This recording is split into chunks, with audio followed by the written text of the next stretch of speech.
banyak peluang yang bisa dikerjasamakan. Tadi saya tanya apakah sudah ada jabaran dari perjanjian kerjasama sebagai jabaran dari MUI, belum ada. Kita lihat bahwa dua-duanya itu merupakan lembaga pendidikan. Ini membuka peluang banyak yang bisa dikerjasamakan, tetapi juga sebetulnya bisa redundant atau duplikatif. Ya, itu yang pertama.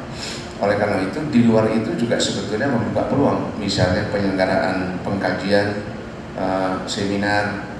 Kalau pertukaran mahasiswa saya rasa agak sulit karena waktu yang terbatas yang ada di Lemhanas ini bagi para peserta untuk menyelesaikan studinya, tetapi dalam bentuk lain sangat terbuka. Peluang yang kedua adalah sebetulnya kedua lembaga ini membicarakan tentang public policy. SGPP jelas namanya juga School of Government and Public Policy, Government and Public Policy. Sebetulnya Lemhanas juga berkecimpung di dalam bidang itu, bidang kepemerintahan dan bidang kebijakan publik. Karena kalau kita pikir, untuk apa sih kita bekalkan nilai-nilai wawasan kebangsaan kepada para peserta? Bukan hanya untuk dibaca terus kemudian disimpan di bawah laci, di dalam laci atau di bawah meja ketika mereka lulus dari sini, tetapi mereka harus bisa memanfaatkan dan memberi nilai tambah dan nilai manfaat yang bisa dirasakan oleh masyarakat. Dalam bentuk apa mereka bisa melakukan itu? Dalam bentuk untuk mewadahinya di dalam kebijakan publik yang nantinya akan ditangani oleh para alumni Lemhanas. Kalaupun tidak langsung kebijakan publik, toh mereka nanti akan bisa menjadi pembantu-pembantu dalam perumusan kebijakan publik bagi pejabat-pejabat utamanya. Saya selalu mengatakan bahwa Lemhanas itu bukan lembaga pendidikan keilmuan. Lemhanas itu adalah lembaga pendidikan menteri, karena menteri yang setiap hari itu berkecimpung dengan berpikir untuk merumuskan dan mengimplementasikan kebijakan publik. Jadi sekolah Lemhanas ini adalah sekolah menteri sebetulnya. Dia bukan ahli dalam bidang ekonomi, dia bukan ahli dalam bidang politik, tetapi dia harus mampu untuk bisa merumuskan sebuah kebijakan publik yang bisa dirasakan manfaatnya oleh publik atau masyarakat dengan mempertimbangkan segala aspek yang berpengaruh. Jangan sampai ada yang ketinggalan, jangan sampai ada yang kaget ketika kebijakan publik itu sudah dirumuskan, ternyata ada satu komponen masyarakat ternyata terkejut. Loh kok begitu? Saya di mana kok ditinggal? Saya kok dirugikan? Gitu. Nah ini dua persamaan, yaitu kita berkecimpung di dalam kepemerintahan dan kebijakan publik. Nah memang antara saya dengan Pak Gita itu saya rasakan saya banyak diisi oleh Pak Gita. Ada perbedaan pendekatan. Kalau saya, karena saya itu berasal dari dunia praktisi, biasanya saya sudah bisa mengidentifikasi ini kurangnya apa, ini kurangnya apa, baik itu governance, government, atau public policy. Ini harusnya begini, ini harusnya begini. Jadi langsung. Kalau Pak Gita enggak, Pak Gita mengambil itu dari yang umum, terutama juga latar belakang yang kaya dari Pak Gita, dengan studi banding, dengan perbandingannya dari umum, diambil kesimpulannya, nah terus kemudian ditutup. Oleh karena itu, ini loh yang harusnya ada di kebijakan publik di Indonesia. Padahal itu yang saya temukan pertama kali, gitu. Jadi akhirnya ketemu juga. Gitu. Tapi kita melewati kekayaan latar belakang tinjauan.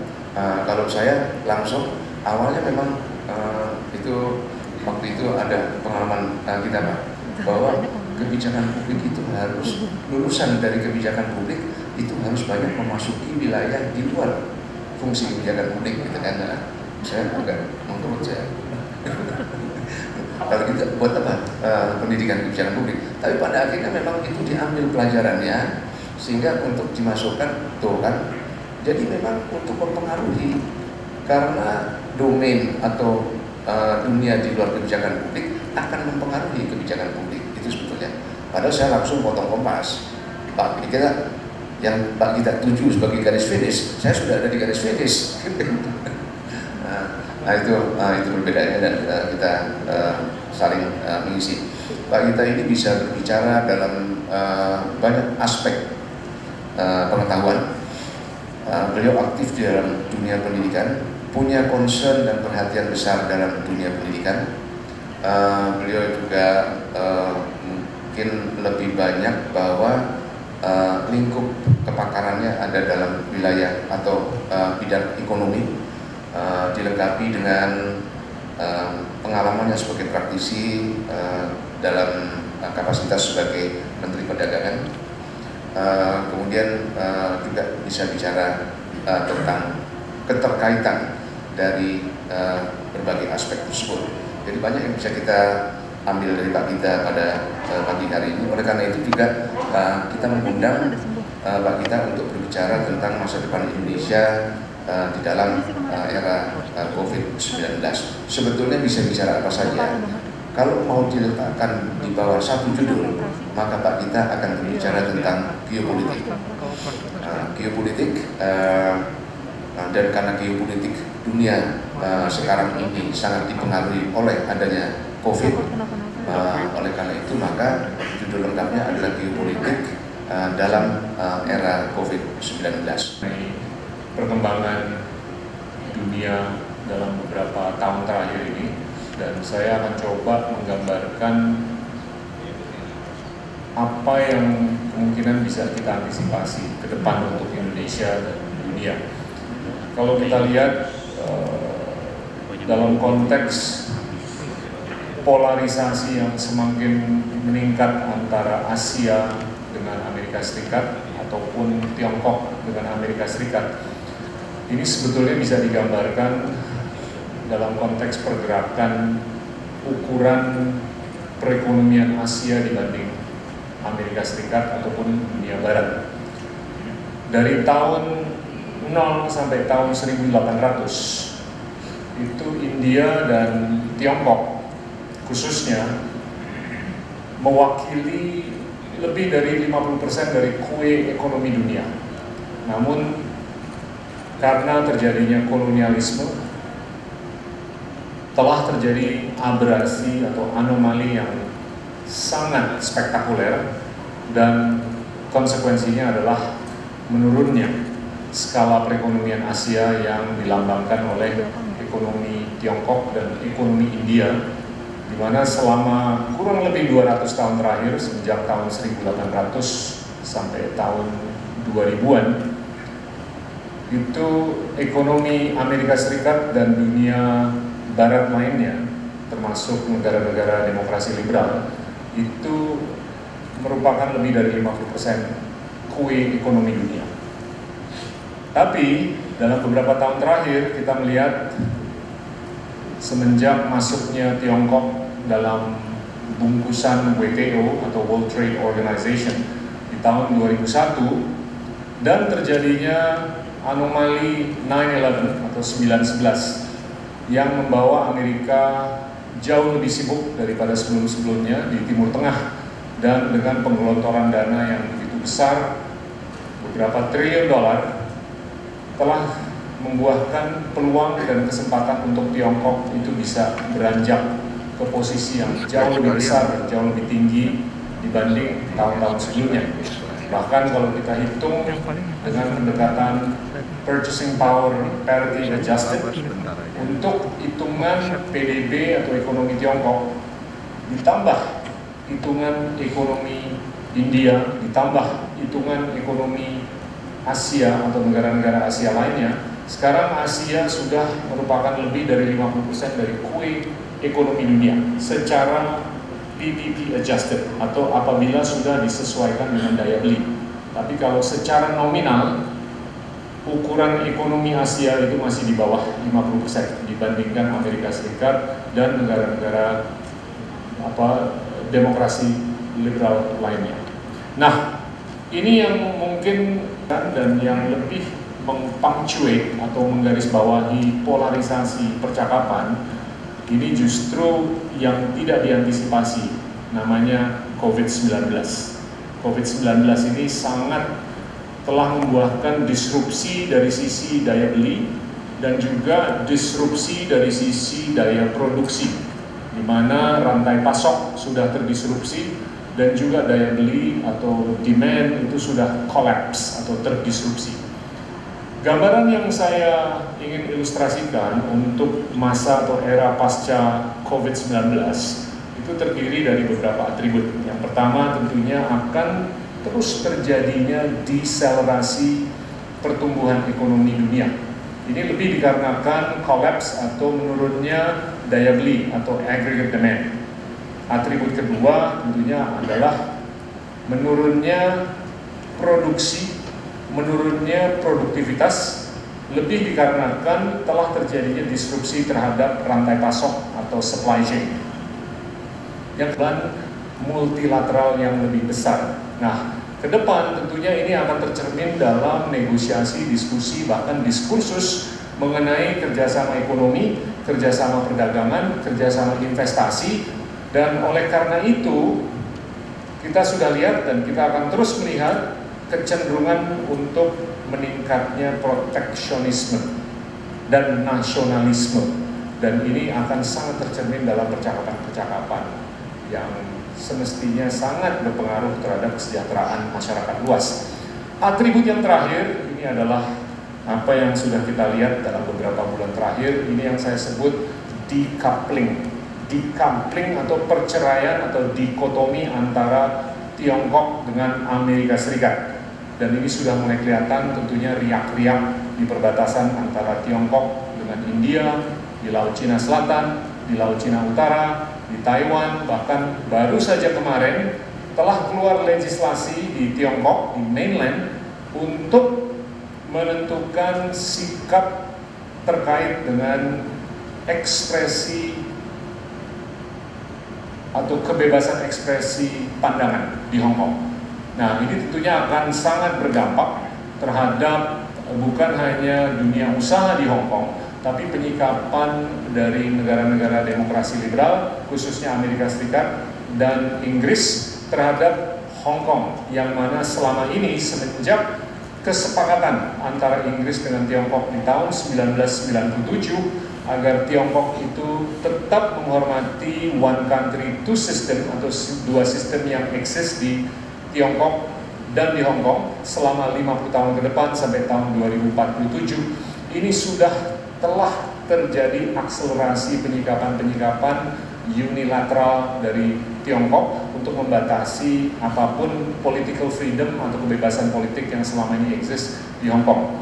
Saya rasa konsekuensi ini atau konsekuensi dari perkembangan terakhir ini bisa dilihat dalam konteks perdagangan, investasi, dan aktivitas ekonomi lainnya yang dilakukan antara Hong Kong dengan mancanegara, termasuk tentunya negara-negara demokrasi liberal. Tentunya Amerika Serikat sudah mengcounter sikap-sikap dari mainland China atau Tiongkok dengan kemungkinan pencabutan hak khusus untuk Hong Kong sebagai free trade hub atau zone.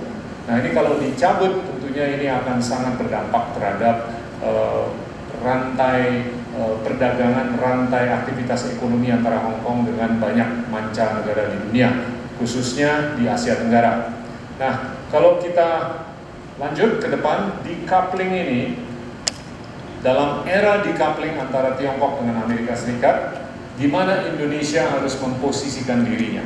Kalau menurut saya, kita harus memikirkan gimana kita bisa terus bahkan meningkatkan pemberdayaan masyarakat luas. Tenaga kerja di Indonesia sekarang kurang lebih 130-an juta, di mana 95% dari 130 juta manusia tersebut itu terkait dengan usaha mikro, kecil, dan menengah. Nah, ini gimana untuk mereka terus bisa diberdayakan? Tentunya ini sangat berkorelasi dengan kapasitas kita untuk bisa mendatangkan devisa. Devisa ini bisa datang dalam bentuk investasi dan juga bisa datang dalam bentuk pariwisata.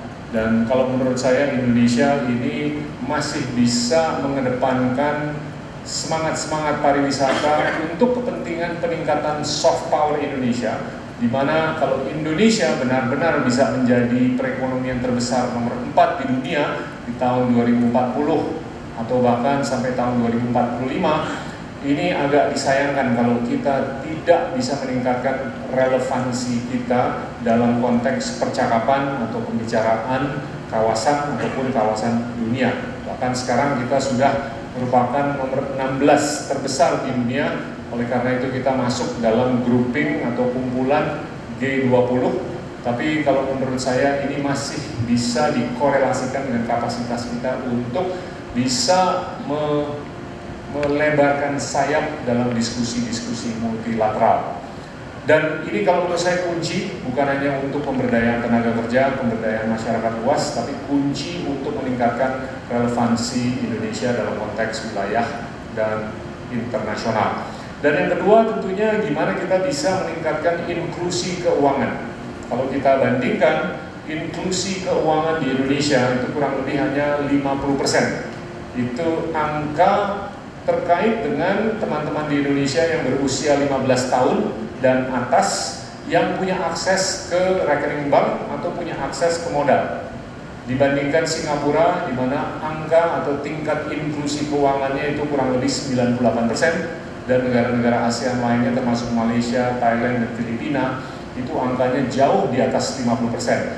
Nah, saya melihat ini merupakan peluang untuk kita bisa melengketkan masyarakat luas di Indonesia dengan modal, dan ini hanya bisa dilakukan dengan digitalisasi. Dan kita sudah melihat dalam beberapa tahun terakhir ini, digitalisasi ini sudah sangat lebih dirangkul oleh kita semua, dan khususnya generasi muda, generasi Z, yang lebih kental dan intim dengan pemberdayaan digital. Dan ini tinggal gimana kita bisa memberdayakan digitalisasi agar teman-teman yang berbakat di Flores, di Papua, di Aceh, di luar Jawa itu bisa lebih lengket dengan akses ke modal. Semakin mereka punya akses ke modal, semakin mereka bisa lebih berpendidikan, semakin mereka lebih bisa berkomunikasi, semakin mereka lebih bisa berkisah mengenai Indonesia. Dan kalau menurut saya Indonesia itu perlu lebih banyak pengkisah mengenai kisah Indonesia atau narasi Indonesia yang indah untuk kepentingan pendatangan modal, pendatangan wisatawan. Nah, yang berikutnya adalah gimana kita bukan hanya bisa memelihara daya beli, bukan hanya kita bisa memelihara daya produksi, tapi gimana kita bisa mengaugmentasi atau memperkaya kapasitas kita. Dan kalau saya lihat ini sangat terdampak dari sisi policy response. Policy response yang sudah dikeluarkan oleh pemerintah Indonesia itu hanya berkisar di 2,5% dari PDB untuk kepentingan pemulihan ekonomi nasional, dibandingkan Vietnam yang menggelontorkan 5,2% dari PDB-nya untuk kepentingan pemulihan, dibandingkan Filipina yang 8,2 sampai 8,5% dari PDB untuk pemulihan, dibandingkan Thailand yang menggelontorkan 11,3% dari PDB untuk kepentingan pemulihan, dibandingkan Malaysia dan Singapura yang menggelontorkan kurang lebih 20% dari PDB untuk kepentingan pemulihan ekonomi nasional. Nah, kalau menurut saya risiko kita bergeser dari kepincangan menuju kelumpuhan permanen itu tidak bisa diremehkan, dikarenakan kerangka pemulihan ekonomi kita itu masih sangat kecil, yaitu 2,5% dari PDB.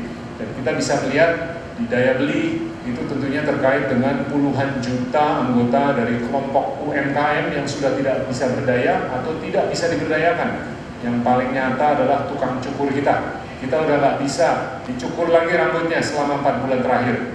Kita udah nggak bisa diakupunktur selama 4 bulan terakhir. Kita udah nggak bisa dipijet selama 4 bulan terakhir. Nah, ini teman-teman pengusaha UKM dengan keterbatasan mobilitas, keterbatasan interaksi fisik, keterbatasan interaksi anonim, ini sangat tidak bisa berdaya, dan oleh karena itu daya belinya mereka ini harus bukan hanya dipelihara tapi diaugmentasi atau diperkaya. Dan di sisi lainnya itu terkait dengan daya produksi atau supply side, di mana mereka ini merupakan debitur-debitur di sektor perbankan yang harus bisa menyelesaikan restrukturisasi terhadap fasilitas mereka. Dan ini harus sangat diperhatikan, harus sangat disikapi agar bukan hanya mereka bisa survive, tapi agar mereka bisa unggul di disayangkan kalau Indonesia sebagai negara terbesar di ASEAN, populasi terbesar di ASEAN, ekonomi terbesar di ASEAN, kurang lebih 42-45% dari total skala yang ada di Asia Tenggara, itu nanti di ujungnya tidak bisa unggul hanya dikarenakan kurangnya keterbukaan kita untuk menyongsong program pemulihan yang lebih bijaksana dan lebih memitigasi risiko pergeseran dari kepincangan menuju kelumpuhan permanen. Tentunya yang terakhir adalah untuk gimana kita bisa memelihara demokrasi. Itu penting sekali untuk kita bisa menjaga rasio Gini atau kesenjangan. Sedikit mengenai demokrasi, kita melihat selama beberapa ribu tahun terakhir ini, demokrasi itu berasal dari dua kata, demos yang artinya people dan kratos. Kratos itu berarti kekuatan atau strength, di mana konsep ini dituangkan oleh teman-teman di Athena kurang lebih 2500 tahun yang lalu, di mana kekuatan pemberdayaan itu dilimpahkan ke masyarakat luas. Dan tentunya ini bergerak dan disempurnakan lagi di tahun 1776, di mana Amerika Serikat sewaktu merdeka itu memberikan kebebasan terhadap masing-masing individu. Dan itu kalau menurut saya dalam dunia kontemporer itu merupakan peristiwa demokratisasi yang pertama di mana kebebasan itu diberikan ke individu. Tapi alhasil sampai sekarang rasio Gini di Amerika Serikat tidak bergerak ke level di bawah 30, bahkan sekarang sudah berada di 47 yang sangat mencerminkan kesenjangan yang nyata. Dan beralih ke fase demokratisasi kedua, yaitu demokratisasi pasar. Ini diprakarsai oleh beberapa ekonom di tahun 1938, termasuk Hayek dan Mises, dan ini direaktivasi oleh pemimpin-pemimpin demokrasi liberal bernama Ronald Reagan dan Margaret Thatcher di tahun 1980-an. Ini yang dikonsepkan sebagai neoliberalisme, di mana demokratisasi pasar itu adalah yang mulia, di mana masyarakat luas, setiap orang dalam populasi itu diberikan kebebasan untuk mengakses ke pasar. Tapi ternyata secara empiris terbukti lagi bahwasannya privatisasi atau demokratisasi pasar itu tidak membuahkan penurunan kesenjangan. Dan yang ketiga yang akhir-akhir ini sangat terpunctuate semenjak awal tahun 2000-an adalah demokratisasi data. Data itu yang tadinya berada di kantong-kantong yang sangat eksklusif itu telah didemokratisasikan. Dan tentunya ilustrasi yang paling nyata itu adalah pemberdayaan sosmed namanya Facebook, di mana kita bisa mengetahui kebiasaan orang makan pizza, mencuci rambutnya, dan pergi kemana, berfoto berapa kali sehari. Itu kita bisa mengetahui miliaran orang perilakunya mereka itu tanpa bayar apapun. Dan ini kalau menurut saya adalah ilustrasi dari demokratisasi data. Tapi yang tidak disadari adalah walaupun kita merasa bahwa kita sudah berdemokrasi karena kita bisa mengakses informasi, tapi yang diunggulkan atau yang diuntungkan itu hanya kelompok-kelompok yang elit dan eksklusif, yaitu pemegang saham dan pengendalinya Facebook, di mana mereka dengan pendataan yang begitu exhaustive dan komprehensif, mereka bisa meramu data science atau data analytics untuk kepentingan komersialisasi, di mana mereka bisa menjual space yang ada di platformnya mereka untuk kepentingan advertensi. Karena kita tahu si A itu kebiasaannya adalah beli shampoo yang mereknya kayak begini, oleh karena itu kita arahkan advertensi ke sini. Si B yang kebiasaannya adalah ini, itu akan diarahkan advertensi yang begitu. Tapi telah terjadi non-distribusi kesejahteraan, di mana kesejahteraan itu sangat timpang beralih ke hanya pemimpin, pengendali, dan pemegang sahamnya Facebook tanpa terjadinya distribusi kesejahteraan ke kita sebagai konsumen Facebook dan ke tempat-tempat lainnya.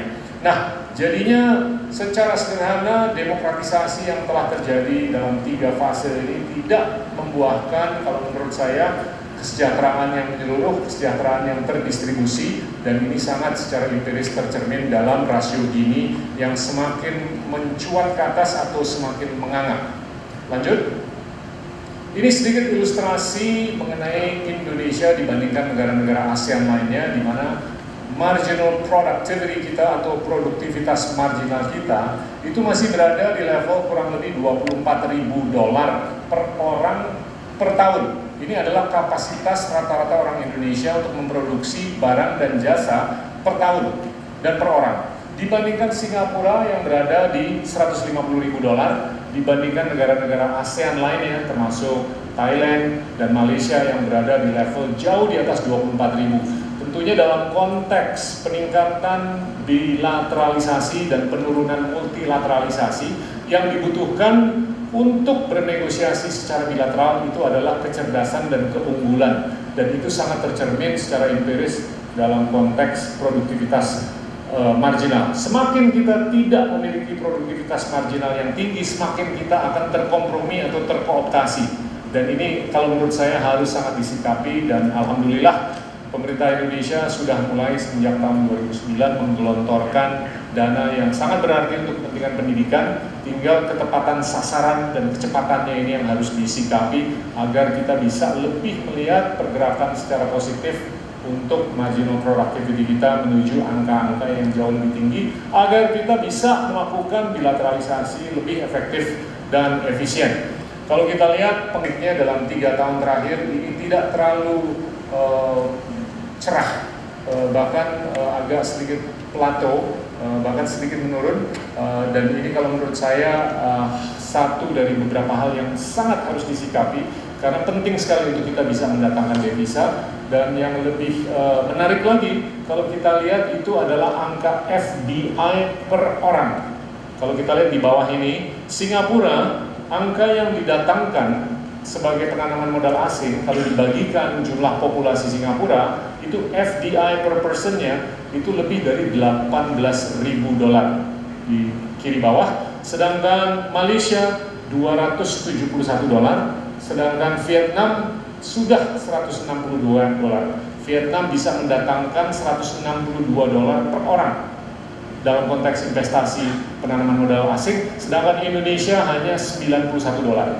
Itu hampir sama dengan Filipina dan Thailand, tapi mungkin bedanya dengan Filipina itu mereka setiap tahun bisa merepatriasi lebih dari $35 miliar dari pekerja-pekerja mereka yang bekerja sebagai perawat, sebagai computer scientist, sebagai orang yang bekerja di concierge di Timur Tengah, di Singapura, di Hong Kong, di Amerika Serikat, dan negara-negara Eropa Barat, dibanding Indonesia yang hanya merepatriasi per tahun kurang lebih 11-12 miliar dolar. Dan jumlah pekerja Indonesia di luar itu tidak kalah dibandingkan jumlah pekerja dari Filipina, tapi karena pekerja-pekerja Filipina yang bekerja di luar Filipina itu berada di posisi lebih atas di rantai nilai, sehingga mereka bisa menghasilkan penghasilan yang lebih tinggi dan tentunya bisa merepatriasi angka yang jauh lebih fantastis dibanding apa yang bisa direpatriasi oleh pekerja-pekerja Indonesia yang bekerja di Singapura, di Malaysia, di Timur Tengah, di Hong Kong, dan tempat-tempat lainnya. Nah, itu kalau menurut saya adalah bonus yang bisa diraih oleh Filipina, walaupun FDI per person yang mereka itu hanya kurang lebih $90-an. Lanjut. Ini dari sisi pariwisata, ini saya coba komparasikan Indonesia dengan 2 negara yang menurut saya itu cukup sukses bisa mendatangkan wisatawan di ASEAN, itu namanya Thailand. Tahun lalu mereka berhasil mendatangkan 40 juta, tapi 2 tahun yang lalu mereka mendatangkan 35 juta, sedangkan Indonesia hanya mendatangkan 13 juta. Dan Spanyol mendatangkan lebih dari 80 juta, lebih dari 2 kali populasinya Spanyol. Spanyol itu populasinya kurang lebih 40 juta, tapi mereka bisa mendatangkan wisatawan asing itu lebih dari 2 kalinya. Dan kita bisa lihat kontribusi dolarnya yang didatangkan oleh wisatawan, itu di Spanyol mereka bisa mendatangkan $78 miliar, sedangkan Thailand 48 miliar, Indonesia mendatangkan 19,8 miliar, dan kontribusi devisa dari pariwisata internasional terhadap PDB di Indonesia itu hanya 1,9% dari PDB. dibanding di Thailand 9,6% dan di Spanyol itu sebesar 5,4%. Kalau menurut saya ini merupakan low hanging fruit, karena studi itu menyatakan bahwasanya untuk membuahkan lapangan kerja di dunia pariwisata itu biayanya rata-rata nggak lebih dari $3.500, dibandingkan pembuahan lapangan kerja di manufaktur itu yang biayanya bisa mencapai $150.000 per orang. Jadinya kalau untuk Indonesia mau berkembang, itu paling gampang untuk menjaga stabilitas sosial, politik, dan ekonomi adalah dengan pembuahan jumlah tenaga kerja sebanyak mungkin atau lapangan kerja sebanyak mungkin dan segampang mungkin. Yang paling gampang adalah di sektor pariwisata. Nah, ini kalau menurut saya kita harus lebih jor-joran berkisah mengenai keindahan Indonesia untuk bisa mendatangkan wisatawan agar kita bisa membuahkan lapangan kerja untuk lebih dari 130 juta yang selama ini diberdayakan. Lanjut.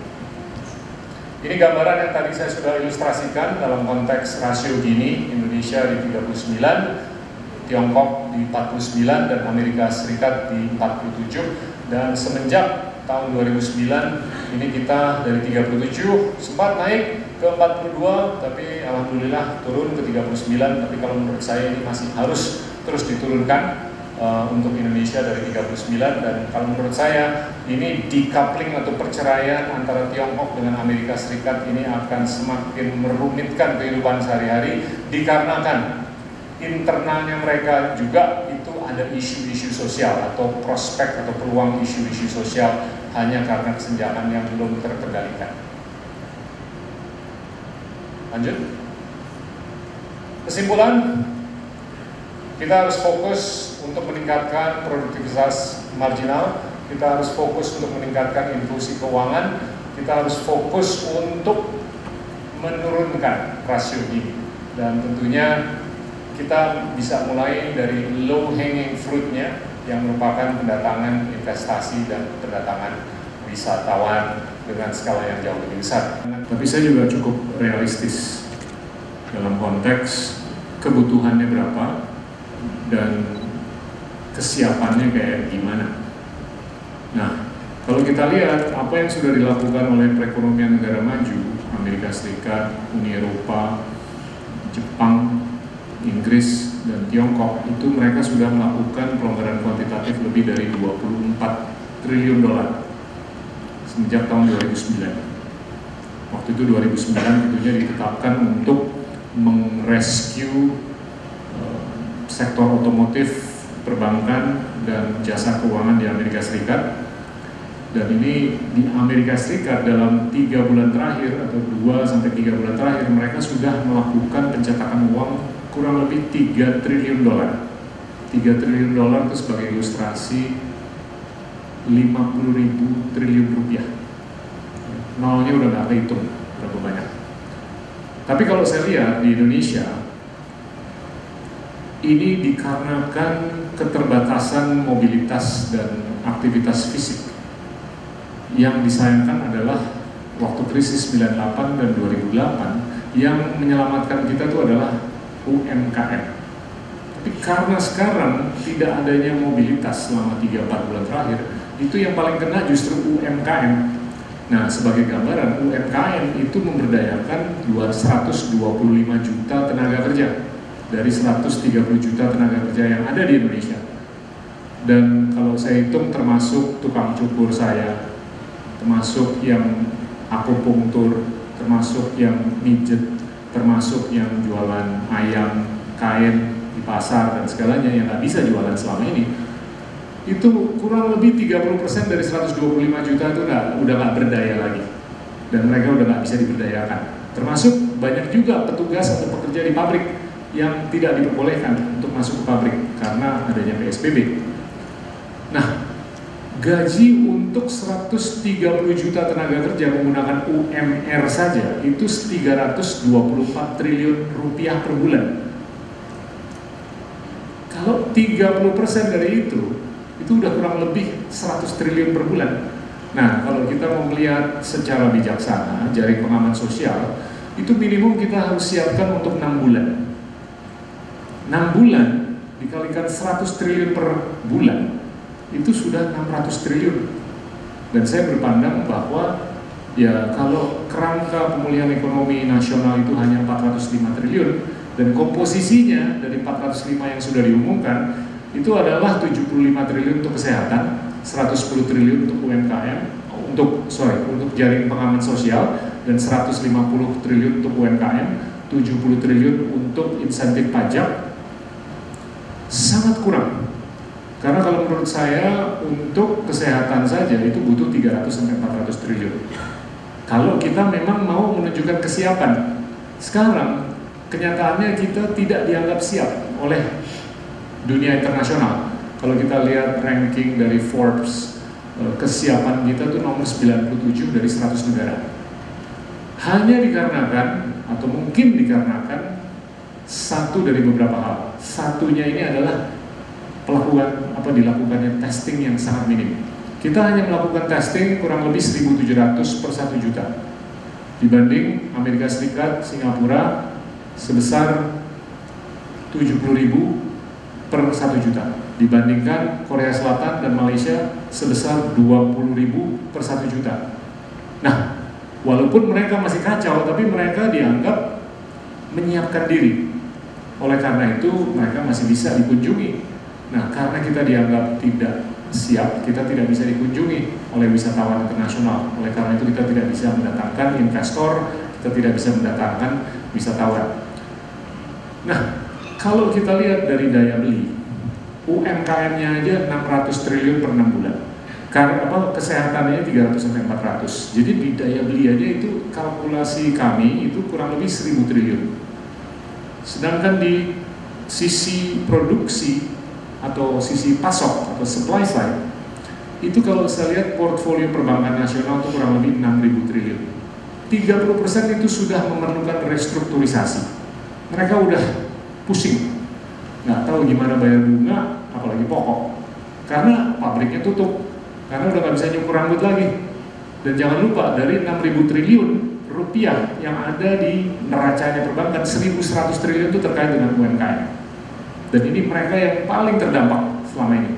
Nah, kalau menurut saya, kalau kita mau lakukan penyelamatan daya produksi, kita harus restrukturisasi yang perlu restrukturisasi, yaitu 30% dari 6.000 triliun.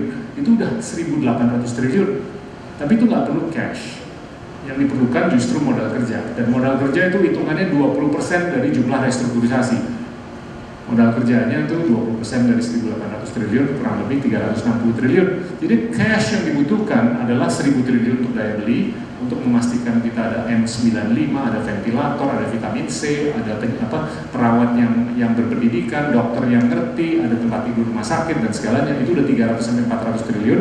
Dan kita bisa menyelamatkan pengusaha UMKM 600 triliun selama 6 bulan ke depan. 1.000 triliun plus modal kerja yang dibutuhkan oleh daya produksi kurang lebih 360 triliun. Jadi total 1.360 triliun. Nah, sekarang pertanyaannya gimana kita bisa dapat 1.360 triliun? Nah, terus saya lihat pertumbuhan kredit kita tuh berapa di Indonesia. Tahun lalu pertumbuhan kredit itu cuma 6%. Dan kemarin diumumkan oleh Gubernur BI pertumbuhan kredit sampai akhir Mei itu 2,68%. Pertumbuhan kredit itu mencerminkan keadaan kesiapan likuiditas dalam negeri. Kalau pertumbuhan kredit itu tidak maksimal, bahkan telah terjadi desalinasi, itu sangat mencerminkan bahwasanya likuiditas dalam negeri itu sangat terbatas. Jadinya itu out of the question. Yang kedua tentunya sumbernya dari luar negeri. Dari luar negeri kita sukses melakukan global bond 2 bulan yang lalu sebesar 4,3 miliar dolar dengan bunga 4,3%. Dengan beberapa durasi, 10 tahun, 20 tahun, sampai 50 tahun. Itu bisa dianggap murah, tapi saya agak punya pandangan yang beda. Filipina di saat yang hampir sama melakukan global bond juga, dia bisa mendapatkan suku bunga di bawah 3%, kurang lebih 2,6%. Padahal Filipina itu peringkatnya sama dengan Indonesia. Artinya apa? Indonesia yang peringkatnya sama dengan Filipina, kok dikenakan suku bunga lebih tinggi daripada Filipina? Itu mungkin mencerminkan desperation-nya kita untuk mencari dana. Nah, saya selaku mantan bankir, saya cukup peka dengan hal seperti ini.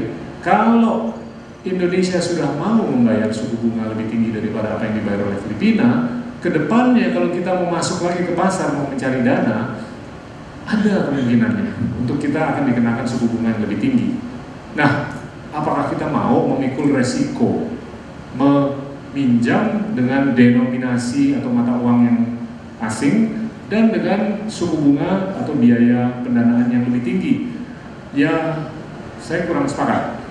Nah, kenapa kita nggak lakukan alternatif yang baru yang sebetulnya sudah terbukti cukup berkenan di negara-negara maju selama kita bijak, jangan terlalu eksesif, yaitu pelonggaran kuantitatif. Cetak saja, dan cetak itu tentunya ada beberapa resiko. Resiko pertama adalah inflasi kalau duitnya terlalu banyak. Tapi saya ukur lagi, peredaran uang di Indonesia itu istilah ekonominya broad money, itu cuma 38% dari PDB dibanding peredaran uang di negara-negara ASEAN lainnya yang di atas 120%. Semakin uang beredar itu semakin inflationary, semakin adanya kecenderungan terjadinya inflasi. Tapi kalau semakin tidak beredarnya uang, di mana di Indonesia itu uang tidak terlalu beredar, terjadinya inflasi itu risikonya lebih kecil. Apalagi kalau uang yang ditaruh di atas meja ini untuk kebutuhan kita beli makanan dan minuman, bukan untuk beli Ferrari, bukan untuk beli barang impor. Apalagi kalau kita tangguhkan investasi jangka panjang. Yang problematis adalah investasi jangka panjang yang kental dengan importasi. Semakin kita melakukan impor, itu semakin kita mengimpor capital goods yang inflationary. Nah, itu bisa ditangguhkan. Yang diprioritaskan adalah gimana untuk kita bisa menempatkan uang di atas meja agar kita bisa gunakan itu untuk beli makanan dan minuman. Itu menurut saya sangat tidak inflationary. Dan terbukti kuartal 1 inflasi hanya 2,97%. Bahkan di bawah level inflasi di tahun 2019. Resiko kedua itu terkait dengan depresiasi ataupun devaluasi. Tapi saya sudah semenjak Februari yang lalu menyampaikan bahwasanya Amerika Serikat ini akan melakukan pencetakan uang secara masif. Dan mereka sudah mencetak 3 triliun dolar. Dan biasanya seperti yang kita lihat di tahun 2009, semakin dicetak semakin banjir pasar dengan dolar. Semakin oversupply dolar, semakin oversupply dolar, semakin menguat rupiah. Dan itu terjadi di tahun 2009. Waktu itu saya masih ada di pemerintahan dan saya menyampaikan bahwasanya penguatan rupiah itu lebih berkorelasi dengan banjirnya dolar di tahun 2009-2010, bukan semata kinerja ekonomi waktu itu. Dan itu sudah terjadi semenjak Februari, di mana waktu itu rupiah berada di 16 ribuan, sekarang sudah di 13-14 ribu. Dan menurut saya kecenderungan tersebut akan berkelanjutan. Dan ini bahkan kalau tidak ada anomali-anomali, ini bisa semakin menguat ke level mungkin 12-13 ribu. Nah, itu jadinya menurut saya quantitative easing walaupun secara konsep itu agak merupakan aberasi, tapi itu kalau menurut saya konsep yang out of the box yang perlu sangat dipertimbangkan untuk kepentingan kita menjaga daya beli dan menjaga daya produksi agar kita bukan hanya bisa survive tapi bisa unggul, dan kita punya kesempatan untuk unggul di Asia Tenggara ini. Dan negara-negara tetangga Singapura, Malaysia, Thailand, dan Vietnam itu udah bersenyum mereka karena mereka udah berani menggelontorkan duit lebih banyak dan mereka udah mikir gimana mereka bakal unggul sebagai basis manufaktur, sebagai basis jasa keuangan, sebagai basis teknologi. Nah, itu kalau menurut saya konteks pembicaraannya kayak begitu. Yang kedua terkait dengan SEPA, saya dulu orang pertama yang berani menolak konsep TPP atau Trans-Pacific Partnership. Dikarenakan semangat TPP itu lebih berabad ke-22. Kalau SEPA itu lebih semangatnya itu lebih ke abad 18 atau 19. Tapi saya melihat secara politik, secara sosial, secara ekonomi, secara geopolitik, itu kalau kita mundur dari abad ke-22 untuk melakukan revisi atau koreksi, itu kita bisa kejegal karena kita nggak bisa melihat ke belakang. Tapi kalau kita bisa roll forward secara logis, secara politik, sosial, ekonomi, dan geopolitik, itu kemungkinan kita terjegal itu lebih kecil karena kita bisa melihat ada batu apa enggak. Dan itu ternyata benar terjadi. TPP gagal kan semenjak Donald Trump di bulan Oktober tahun 2015 mendenounce bahwasanya itu tidak populis, itu semangatnya terlalu internasionalis, terlalu multilateralis, dan itu sebetulnya muara permasalahannya adalah polarisasi percakapan dan rasio Gini. Dan itu saya udah baca di tahun 2011, di mana diintroduksi konsep TPP. Oleh karena itu saya memberanikan diri untuk mengedepankan SEPA, Comprehensive Economic Partnership Agreement, karena itu lebih emerging markets centric, dan itu lebih gampang untuk mengeroll forward kalau kita mau melakukan kemajuan-kemajuan. Dan terjadilah penandatanganan SEPA beberapa bulan yang lalu, tentunya dengan perkecualian India. Nah, kalau menurut kita mendengar Pak kita ini seolah-olah bahwa kita mendengarkan banyak hal-hal yang baru dengan pemikiran yang di luar kotak, yang sebetulnya bukan. Kalau kita ada kesan di luar kotak, bukan bahwa Pak kita itu di luar kotak, tetapi kita yang menutup diri di dalam kotak. Jadi kalau tadi Pak kita itu memberikan untuk memperluas tax space, itu berburulah di hutan, jangan di kebun binatang. Saya menggunakan analogi itu untuk knowledge base, basis pengetahuan. Maka untuk memperluas basis pengetahuan kita, marilah kita untuk berburu di hutan dan tidak hanya berburu di dalam kebun pengetahuan. Tidak untuk menggunakan kebun binatang, tapi mungkin juga tidak hanya di dalam kebun binatang. Yang sudah ada itu aja dibolak-balik. Tetapi mari kita berburu di kebun di hutan, dan itu juga sejalan dengan tadi disebutkan adalah dalam revolusi 4.0,